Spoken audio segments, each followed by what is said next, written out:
আসসালামু আলাইকুম। আশা করি যে যেখানে আছেন সবাই ভালো আছেন। সবাইকে স্বাগতম জানাচ্ছি নতুন আরেকটি রেসিপি দেখার জন্য। Welcome to my Siddika's kitchen channel. আজকে তৈরি করব ইলিশ মাছের সাথে লাউয়ের ইলিশ লাউ। এই রেসিপিটা এত যে মজার, আমরা বাঙালিরা কম বেশি সবাই খেয়ে থাকি। আজকে এই রেসিপিটা করব একদম কম মশলায়।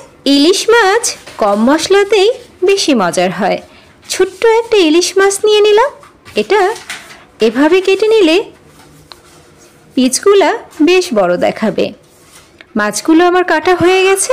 এখন প্যানে দিয়ে দেব সরিষার তেল, আর দিয়ে দেব কালো জিরা ফোড়ন আর থেতো করে রাখা কাঁচা লঙ্কা। আজকের এই রেসিপিতে পেঁয়াজ ব্যবহার করব না।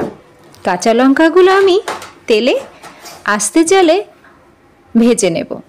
কাঁচা লঙ্কাগুলো যখন হালকা ভাজা হয়ে যাবে তখন এর মধ্যে দিয়ে দেব কেটে রাখা লাউ, আর মশলা হিসেবে শুধু দিব একটু হলুদ গুঁড়ো। হলুদ গুঁড়োটা সামান্য একটু ভেজে নেব। এরপরে কেটে রাখা লাউগুলো দিয়ে ভালো করে ভুনে নেব। লাউটা ভুনা যত ভালো হবে এই রেসিপিটার স্বাদ ততই ভালো হবে। একটা সাবস্ক্রাইব আর লাইক অবশ্যই দিয়ে যাবেন, আর পাশে থাকা বেল আইকন বাটনটাতে একটা প্রেস করে যাবেন, তাহলে পরবর্তী ভিডিওটা সঙ্গে সঙ্গেই চলে আসবে। লাউগুলো আমি দিয়ে দিয়েছি। এখন এগুলো ভালো করে ভুনে নিয়ে এর মধ্যে কেটে রাখা ইলিশ মাছটা দিয়ে দেব। ইলিশ মাছটা আমি যেভাবে কেটেছি এভাবে সাধারণত হোটেলগুলোতে ছোট মাছ কেটে বড় করে দেখানো হয়। আপনারা চাইলে এভাবে বাসায় কেটে নিতে পারেন। মাথার কাছ থেকে একটু বাঁকা করে কাটলে ইলিশ মাছের পিসগুলো বেশ বড় বড় দেখায়। লাউগুলো আমার ভুনা হয়ে গেছে। এখন ইলিশ মাছগুলো একটু হলুদ আর একটু লবণ দিয়ে মেখে নিয়ে লাউয়ের মধ্যে দিয়ে দেব।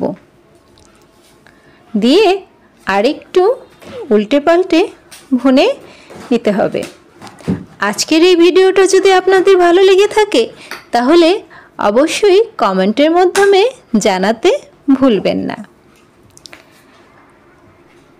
লাউ আর ইলিশগুলো ভুনা হয়ে গেছে। এখন আমি এর মধ্যে দিয়ে দেব পানি। পানি দিয়ে আর একটু জাল দিলেই আজকের এই লাউ ইলিশ তৈরি হয়ে যাবে। এই রেসিপিটা খেতে যেমন মজার তেমনি পুষ্টিকর, আর অল্প মশলায় রান্না হয়, স্বাস্থ্যের জন্য বেশ ভালো। আমি আরেকটা কাঁচা লঙ্কা দিয়ে দিলাম। আমি একটু ঝাল বেশিই খাই, আপনারা আপনাদের পরিমাণ অনুযায়ী ঝাল দিয়ে দিবেন। তৈরি হয়ে গেল আমার ইলিশ লাউ। সবাইকে অনেক ধন্যবাদ।